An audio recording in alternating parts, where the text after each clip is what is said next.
오늘 말씀의 제목은 어둠을 뚫고 빛으로 인도하신 하나님입니다. 어둠을 뚫고 빛으로 인도하시는 하나님.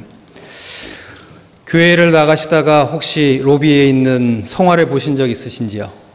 예수님께서 겟세마네 동산에서 바위 위에 두 손을 모으고 하늘을 향하여서 기도하는 겟세마네 동산에서 기도하시는 예수님의 모습을 그린 성화입니다. 우리가 겟세마네 동산에 계신 예수님을 떠올릴 때 우리 마음속에 그려지는 이미지는 고통과 또 절망과 탄식 가운데 부르짖는 예수님, 또 땀과 눈물이 피가 되도록 기도하시는 예수님, 그리고 제자들이 누워 잠을 보고 탄식하시는 예수님의 모습을 떠오르게 되지요. 그런데 하인리 호프만이 그린 저 겟세마네 동산의 예수님의 기도의 모습은요, 그런 어둠의 그늘이 보이지 않습니다.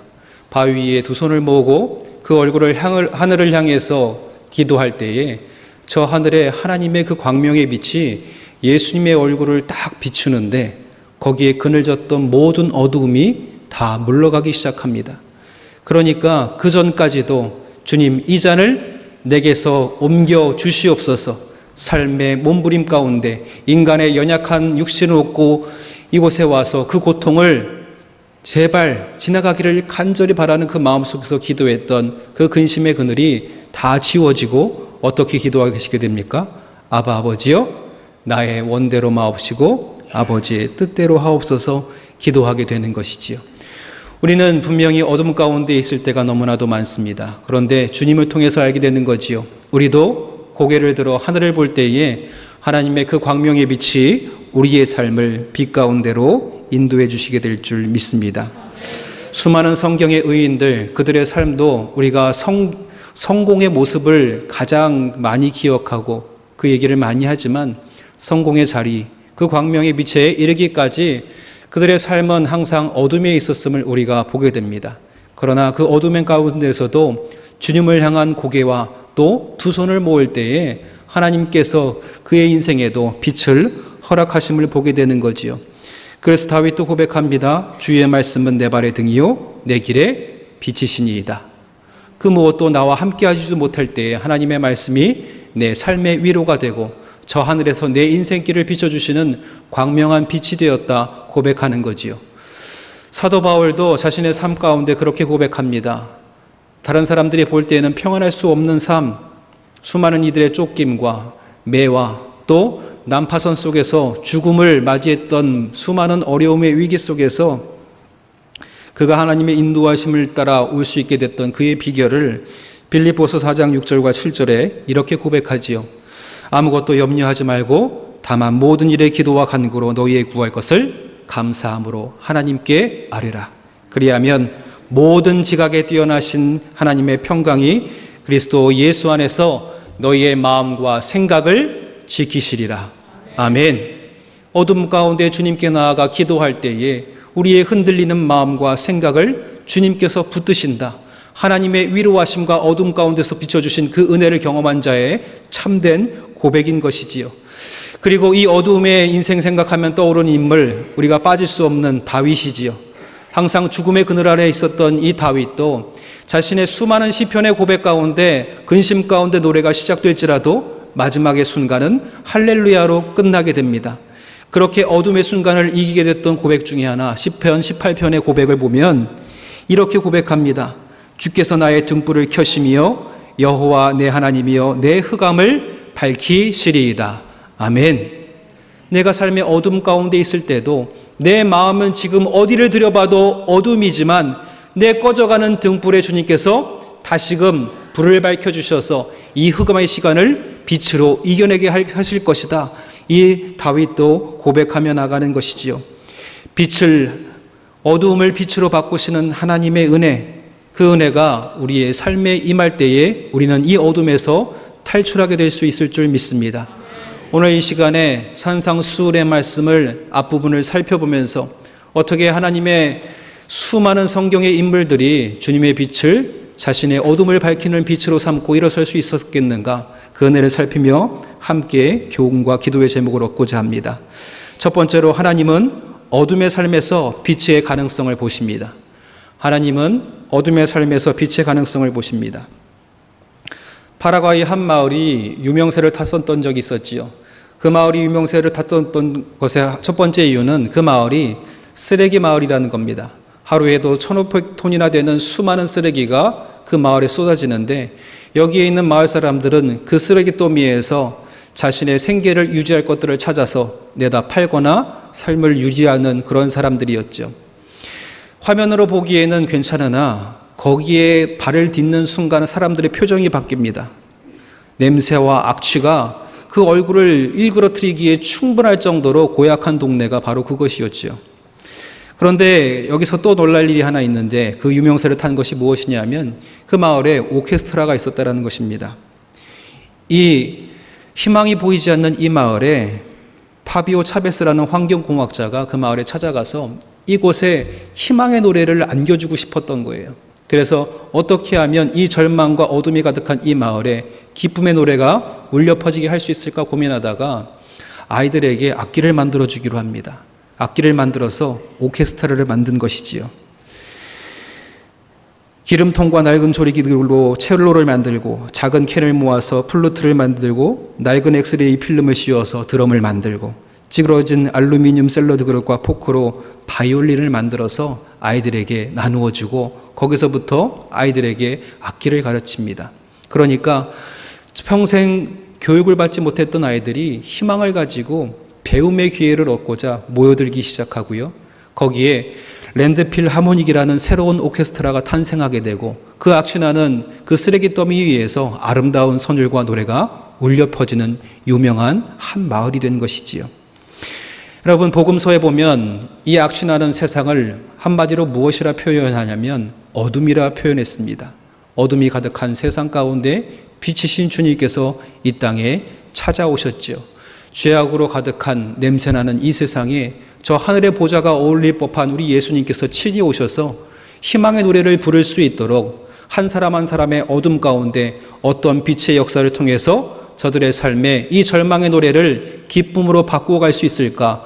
매 순간마다 한 사람 한 사람 살피며 질병 가운데 있는 자, 억눌림 가운데 있는 자, 또 죽음의 절망 가운데 있는 자를 일으키시며 저들의 삶의 고백에 할렐루야가 넘칠 수 있도록 인도해 주셨던 그분이 바로 우리 주 예수 그리스도이십니다. 우리의 삶에는 분명히 어둠이 있지요. 여기에 멀쩡하게 우리가 앉아 있지만 때로는 밝히지 못하는 우리의 어둠이 분명히 존재합니다. 그런데 하나님께서는 그 어둠에서 가능성을 보시는 분이 우리 주 하나님이시라는 것이지요. 심령이 가난하다란 말을 좀 더 강력하게 표현하자면 심령이 파산한 자입니다. 쫄딱 망한 인생. 그런데 그 쫄딱 망한 인생, 아무것도 드러낼 것이 없는 인생 가운데 하나님이 임하실 때에 거기에 빛된 하나님의 나라, 천국의 소망이 시작됨을 오늘 말씀 가운데 선포하고 계시는 것이지요. 하나님은 우리의 형편을 너무나도 잘 알고 계십니다. 그리고 하나님은 지극히 현실적인 분이십니다. 낙천주의는 어떻습니까? 우리의 삶에 희망만을 노래합니다. 그런데 그 희망에, 낙천주의자들의 희망에는 근거가 없지요. 반면에 현실주의자는 어떻습니까? 과거밖에 근거가 없습니다. 과거의 자료나 경험에 비추어 현재를 대면하고 우리를 판단하지요. 지난날에 그랬으니 앞으로도 그럴 것이다. 지난날에도 가난하였으니 앞으로도 너희의 인생은 가난할 것이다. 과거에 너희의 죄됨으로 인해서 쓰레기 같은 인생을 살았으니 너의 인생의 앞걸음도 쓰레기 같은 죄된 인생일 것이다. 그런데 주님께서는 과거를 판단치 아니하시고 새롭게 빛의 가능성을 보시는 분이 우리 하나님이십니다. 다윗과 함께했던 400명의 용사, 그들의 지난날의 모습은 400명의 꼴통이었습니다. 블레셋 가운데에서 자신의 가족들이 위험에 처하자 자신의 지도자인 다윗에게 서슴없이 돌을 던질 수 있는 그런 극악무도한 사람들이었죠. 그런데 그런 사람들을 하나님께서 위대한 다윗의 역전의 용사로 바꾸어 가십니다. 어부와 무식한 사람들, 세례를 세상을 변화시키는 하나님의 제자로 바꾸어 가신 분이 우리 하나님이시지요. 핍박하던 사울을 하나님이 택하신 그릇으로 세워서 이방인을 향한 하나님의 복음의 전도자로 세우신 분이 우리 하나님이십니다. 그러면 우리는 기대하게 됩니다. 하나님, 내 어둠은 어떻게 밝혀 사용하실런지요. 그리고 또 우리의 자녀들의 미래도 주님께 맡길 때 기대하게 됩니다. 하나님, 지금까지의 우리의 시나리오는 슬픔과 애통이 가득한 파산한 자의 인생이었는데, 오늘 주님께 내 인생을 맡길 때에 하나님께서 우리의 시나리오를 새롭게 쓰셔서 인생의 후반부는 하나님의 바꾸어 가시는 역사가 되게 하여 주시옵소서. 이 기도가 우리가 드릴 하나님을 향한 기도가 되는 줄 믿습니다. 우리에게 주시는 하나님의 약속이 이 희망의 근거가 되지요. 예레미야 29장 11절에 예레미야를 통해서 하나님이 이렇게 말씀하십니다. 너희를 향한 나의 생각을 내가 하나니 평안이요 재앙이 아니니라. 너희에게 미래와 희망을 주는 것이라. 아멘. 이 말씀을 여러분 확신을 가지고 미래의 소망과 희망을 가지고 나아가시는 저와 여러분들이 되시기를 주님의 이름으로 축원드립니다. 우리에게 세상 사람들에게는 없는 하나님의 이 말씀이 있습니다. 말씀을 붙들고 오늘 우리가 씨름할 때에 이 어둠 가운데서 나를 일으키시는 한마디 주님의 음성이 나를 향하고 있는 줄 믿습니다. 그 빛이 한 줄기를 붙잡으시기 바랍니다. 언젠가 아프가니스탄에서 미국 한 준장이 자신이 그곳에서 탈출해 왔던 이야기를 하는데 이렇게 얘기합니다. 탈레반을 무찌르고 그곳에서 그들을 추적할 때에 가장 큰 어려움이 그 땅속의 동굴에서 추적하는 문간 가운데 어려움을 당한다 그래요. 한참 그 추적을 하다가 보면 어디에 있는지 자신들의 위치를 파악하지 못한답니다. 그런데 그곳에서 탈출할 수 있는 자신들의 노하우가 뭐냐면 자기들이 갖고 있던 모든 조명의 장비들을 다 꺼버린다는 거예요.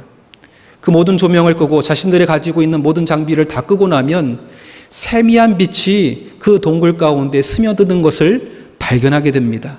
그래서 그 빛을 찾아서 가게 되면 세상의 빛을 향해서 탈출할 수 있는 길이 열려졌던 것을 이 준장이 고백하면서 내게 빛이 이르기 위해서는 먼저 내가 가진 모든 능력을 내려놓고 빛 대신 주님을 의지할 때에 이 어둠을 탈출할 수 있는 길이 내게 보입니다. 그가 그렇게 고백하는 것이지요.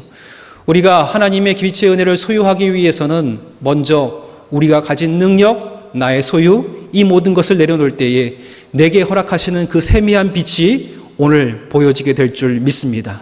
그러면 그 빛을 향해 나아가셔서 이 어둠을 이기시고 하나님이 인도하시는 그곳에서 하나님이 주시는 평안과 미래를 향한 희망을 소유하시기를 주님의 이름으로 축원드립니다. 두 번째로 하나님은 어둠의 삶을 빛으로 빚어내십니다. 하나님께서는 이 어둠의 삶을 빛으로 새롭게 빚어내십니다.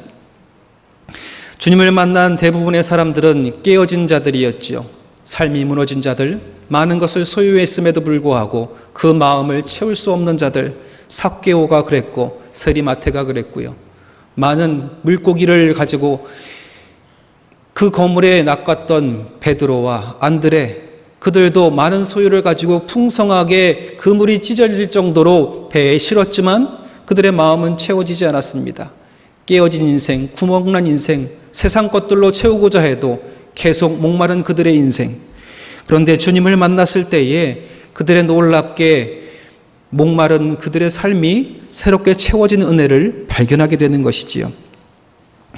여러분, 그런데 깨어짐이라는 것은 우리의 인생에 보여주고 싶지 않은 우리의 치부입니다. 윌리엄 맥도널드는 깨어짐이라는 책에서 이렇게 말합니다. 물질 세상에서 깨어진 것은 가치를 잃는 것이다. 우리도 너무나도 잘 알고 있지요. 깨어진 그릇, 금이 간 그릇, 어디에 내놔도 쉽게 팔릴 수 없습니다. 그런데 재미난 건 중국의 식당에 가면 깨어진 그릇을 좋게 평합니다. 이 그릇이 깨어질 정도로 많은 사람이 이 식당에 온 증명된 곳이 이 식당이다. 깨어진 그릇으로 그 식당의 맛을 보장하고 또 그 식당의 유명세를 이야기하는 거지요. 영적인 세계에도 이와 같습니다. 하나님께서는 깨어진 그릇에 하나님의 은혜가 충만할 자리를 비워주신 줄 믿습니다. 깨어지고 비어진 그릇에 하나님의 은혜가 충만하게 임하게 된다는 것이지요.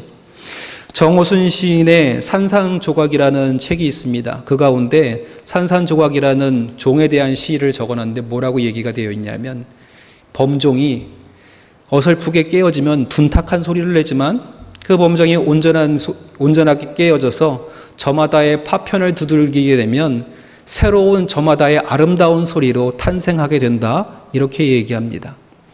우리들의 깨어진 인생, 어둠 가운데 부딪히고 세상에서 깨어지고 깨어져서 자신의 인생을, 깨어진 인생을 드러내지 않기 위해서 부단히 어설피게 깨어진 인생으로 오늘도 전전긍긍 아파하며 나아갈 때에는 신음하는 목소리밖에 우리가 낼 수밖에 없지만, 완전히 깨어져서 내 깨어진 인생 주님께 맡길 때에 그 깨어진 인생에 하나님의 은혜가 임하여서 우리의 신음소리를 하나님을 향한 찬양과 감사의 고백으로 바꾸어 가신다는 것이지요. 그러면 저마다의 찬양의 소리는 나를 구원하신 하나님의 은혜에 감사의 고백이 되고, 동일한 아픔 가운데 있는 이들을 하나님의 은혜 가운데로 이끌어가는 귀한 또 하나의 빛이 되는 줄 믿습니다. 종이의 파편들 안에 있는 하나의 가치, 여러분 한 사람 한 사람이 그 가치로 이 가운데 세워진 하나님의 백성인 줄 믿습니다. 산산조각난 인생, 우리가 알고 있는 사울이 그랬지요.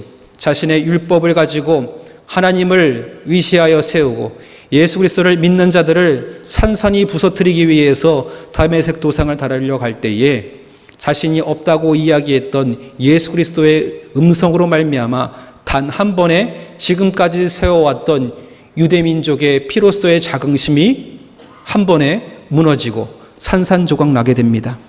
그런데 그 산산조각 난 인생에 하나님이 새로운 눈을 허락하시지요.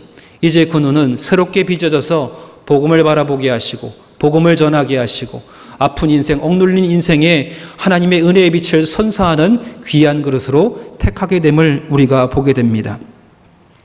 여러분, 우리가 깨어져서 이곳에 나왔을지라도 하나님께서 그렇게 귀하게 사용하여 주실 줄 믿습니다. 예레미야 선지자의 이야기 중에 하나님께서 그를 토기장이의 집으로 인도하시지요. 그리고 하나님의 말씀이 임하기까지 가만히 앉아서 토기장이가 하는 것을 보는데, 농로를 돌려서 이것을 만지다 보니까 어떻게 됩니까? 터져서 깨어지지요.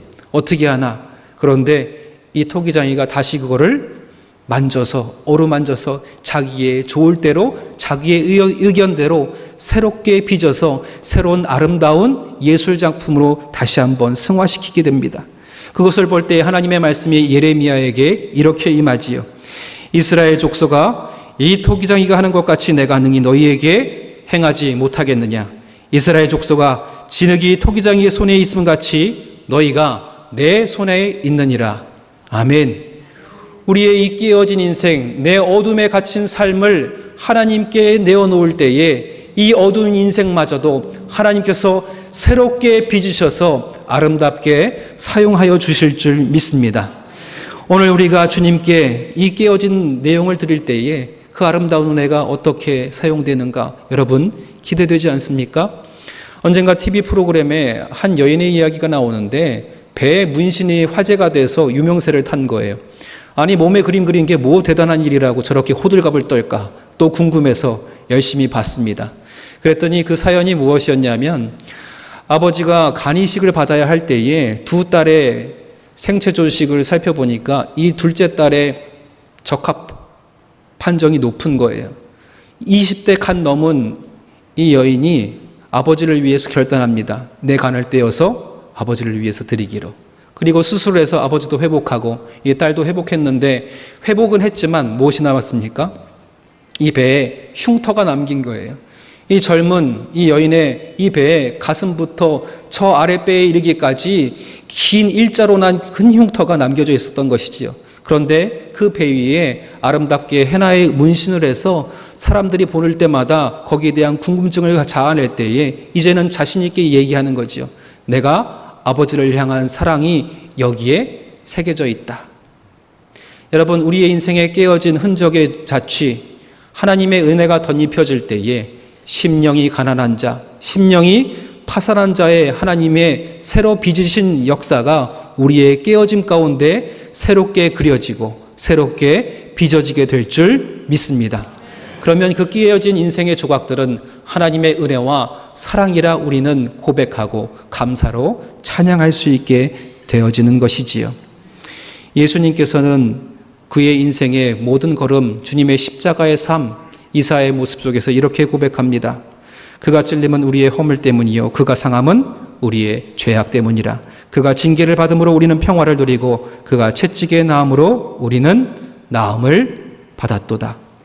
우리의 깨어짐, 우리의 죄악, 우리가 마땅히 그 채찍질 받아야 할 그 자리에 예수님이 쓰셔서 우리를 대신하여 주시고 우리의 죄악의 흉터 가운데 예수 그리스도의 십자가의 보혈의 공로로 우리를 위롭다 하시는 은혜가 덧입혀지고 새롭게 세워짐에 우리가 나음을 얻었다 주님께서 말씀해 주시는 것이지요.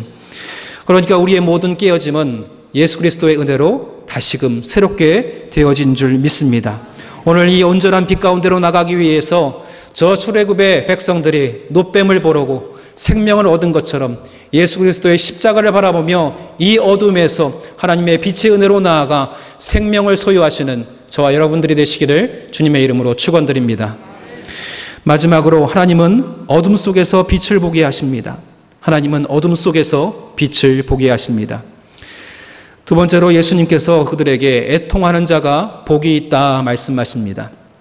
이것을 단편적으로 우리가 읽어보면 그런 복을 얻기 위해서 우리가 어쩔 수 없이 슬픈 인생이 되어야 하는가 거꾸로 생각하게 되는 것이지요. 여러분 이걸 수용하실 수 있을런지요? 복을 얻기 위해서 슬퍼해야 하는 인생. 윌리엄 바클레이가 애통하다는 말에 이렇게 정의합니다. 헬러의 단어 중에서 이와 비슷한 뜻을 가진 수많은 말 중에 가장 강렬한 단어가 이 애통하다라는 단어라는 것이지요. 이것은 감출 수 없을 만큼 강한 슬픔을 의미하고 또 마음을 아리게 할 뿐 아니라 주체할 수 없는 눈물이 흐르게 만드는 슬픔을 애통하다라고 표현한다 말합니다. 이런 슬픔에 무슨 복이 있을까요? 차라리 만사가 뜻대로 풀리는 자가 복이 있나니 또 꿈꾸는 대로 이룬 자가 복이 있나니 이렇게 얘기가 돼야 우리의 상식에 맞는 게 아닐까요? 그런데 하나님께서는 이 애통할 일이 전혀 없는 인생을 복되다 말씀하지 않으시고 애통하는 자에게 복이 있다. 우리의 생각을 뒤집어 가시는 것이지요. 주님께서 오늘 5장의 산상수훈의 설교를 설포하실 때에 거기에 있는 사람들에 대해서 무리라 칭하십니다. 무리에 해당하는 단어를 살펴보니까 불특정 다수의 사람들을 말하는 것이지요. 여기에도 다양한 사람들이 모였습니다. 젊은이, 어린아이들부터 노년에 이르기까지 다양한 모습, 다양한 생각, 다양한 역사, 다양한 고향, 다양한 이력을 가진 사람들이 여기에 모였지요. 그런데 이 다양한 이력을 가진 사람들에 대해서 카일 아이들먼은 이렇게 이야기합니다. 사람들을 모으는 것은 곧 슬픈 이야기를 모으는 것이다. 한 목사님이 개그맨들이 모인 자리에 가서 말씀을 전하는데 그들의 삶의 이야기를 들어보니까 결코 웃길 일이 없다는 것이지요. 그 개그맨들의 삶에도 슬픔과 애통함이 가득했다라는 것입니다.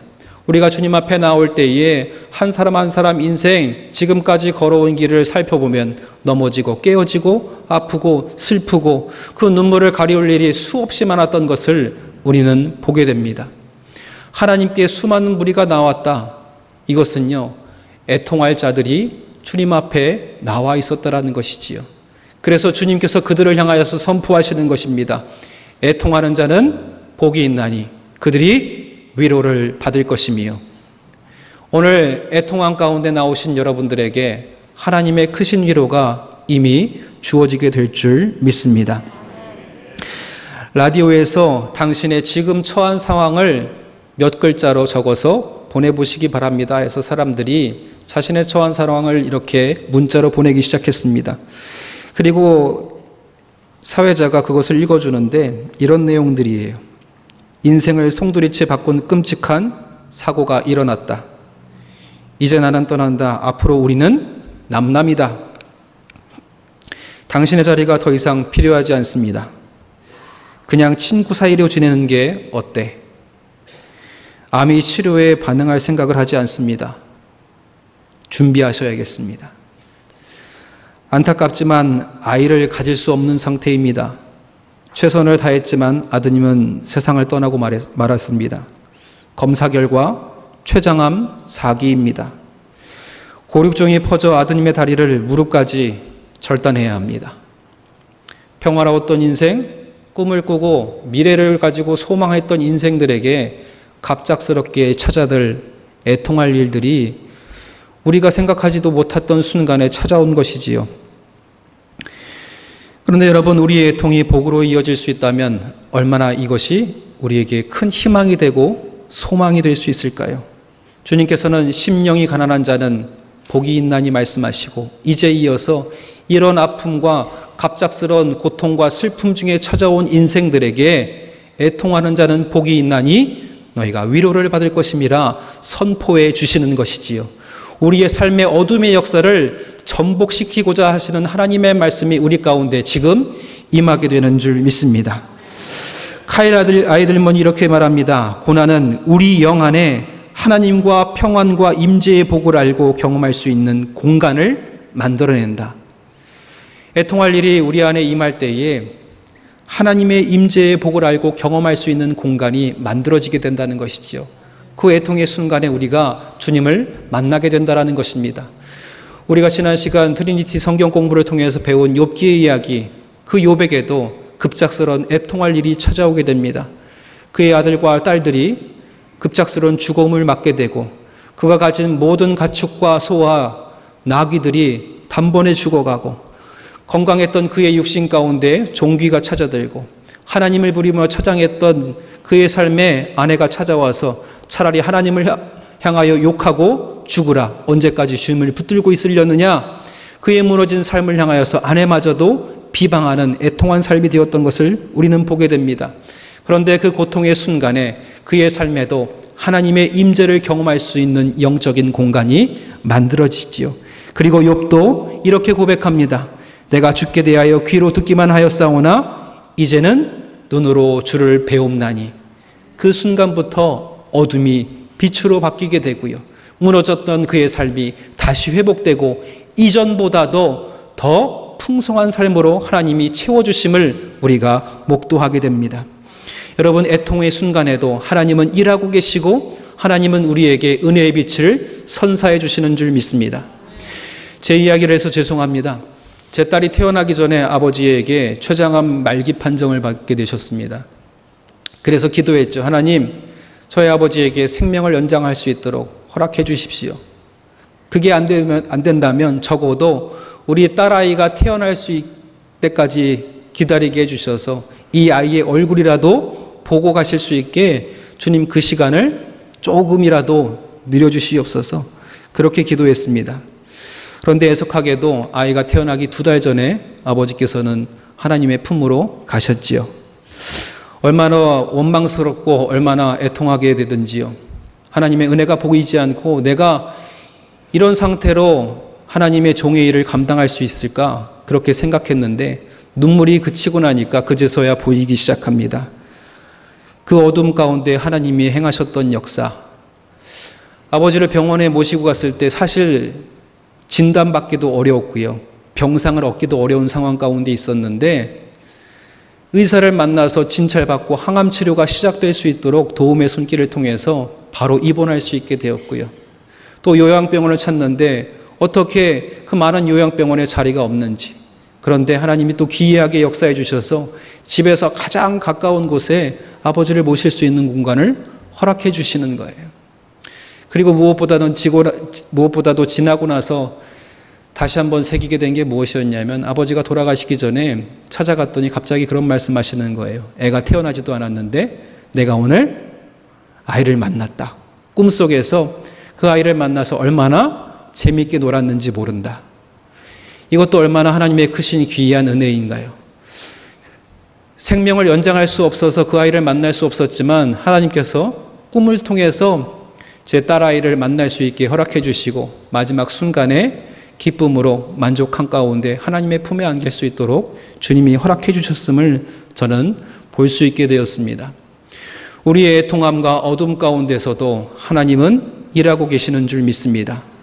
애통함 가운데 그 눈물이 흘러서 우리의 어둠의 빛을 다 닦아내고 슬픔의 통함과 회함을 닦아내는 순간에 그때부터 보이기 시작하는 것이지요. 나를 위해서 하나님이 얼마나 일하고 계시는가. 여러분, 우리의 애통 가운데서 일하시는 하나님을 만나시기를 바랍니다. 그런데 우리의 애통함은 이런 외적인 애통함뿐만이 아니라 내적인 애통함도 있지요. 예수천당 불신지역, 이 말이 참으로 불편합니다. 그런데 하나님께서는 이것을 직면하게 하세요. 죄에 직면하게 해주셔서 우리가 주님께 나아가 이 죄로 인해서 애통하며 자복하고 회개하를 바라시는 분이 우리 하나님이신 줄 믿습니다. 그래서 다윗이 지난날 범죄하였을 때 나단을 통하여서 하나님의 말씀으로 그의 모습을 보게 하는 것이지요. 바로 이가 너라.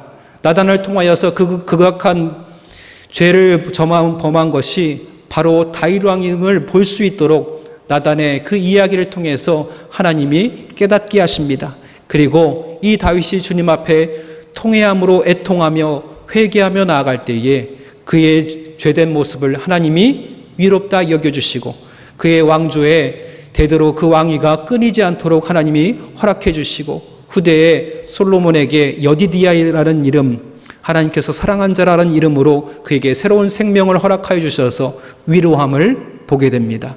우리가 진정으로 우리의 외적인 애통함에도 하나님께 나아가고 우리의 내적인 죄됨으로 하나님께 애통하며 나아갈 때에 우리의 깨어지고 죽을 수밖에 없는 인생, 저 지옥의 불구덩이에서 영원한 죽음을 맛볼 수 있는 우리의 인생에게 영원한 천국의 소망과 위로를 해주시는 하나님의 은혜를 오늘 소유하시고 돌아가시기를 주님의 이름으로 축원드립니다. 그러면 우리도 다윗처럼 노래할 수 있게 되는 것이지요. 시편 32편에 보면 다윗이 밧세바를 범함으로 범죄하였던 자신의 그 통회함과 애통함을 하나님께 노래하며 나아갑니다. 그 범죄함으로 자신의 뼈가 상할 정도로 내가 힘들어 싸우니 나를 붙들어 주시옵소서. 그리고 노래하고 자신의 깨어진 삶, 죄된 모습을 주님께 맡기고 난 후에 마지막 고백을 이렇게 32장 10절과 11절에 고백합니다. 여호와를 신뢰하는 자에게 인자하심이 두루리로다. 너희 의인들아 여호와를 기뻐하며 즐거워할지어다. 마음이 정직한 너희들아 다 즐거이 외칠지어다. 아멘. 외적으로 갑작스레 삶의 평안을 깨고 다가온 어둠으로 인한 애통함, 내적으로는 내 용서받을 수 없는 죄의 깊이로 사망에 이를 수밖에 없는 우리의 애통함을 가지고 주님께 나아가 고백할 때에 하나님의 인자하심이 우리의 삶을 두르고 또 하나님께서 우리를 인도하여 주셔서 우리를 위롭다 하심에 기뻐하며 즐거워하고 찬양할 수 있음을 이 다윗이 고백하고 있는 것이지요. 오늘 우리의 삶의 어둠, 깨어진 역사 새롭게 빚어주시고 우리의 어둠 가운데서 일하시는 하나님의 빛된 소망으로 말미암아 어둠의 자리에서 일어나 빛의 은혜로 나아가시는 저와 여러분들이 되시기를 주님의 이름으로 축원드립니다. 기도하겠습니다. 사랑과 은혜 하나님, 심령이 가난한 자의 삶에서 빛의 가능성을 보시는 주님, 우리의 삶을 새롭게 창조하여 주셔서 하나님의 좋을 대로 빚으시는 은혜 가운데 서게 하여 주사 천국의 소망이 우리의 삶 가운데 임하게 하여 주시옵소서. 애통해하며 슬퍼하며 자복하고 죽게 나온 자를 위로하여 주시사 고난 중에 나를 위해 일하신 하나님의 은혜를 보게 하시고 내 죄의 깊이까지 내려오셔서 우리를 죄 가운데서 건지신 하나님의 위로하심과 긍휼의 은혜를 소유하게 하여 주시옵소서.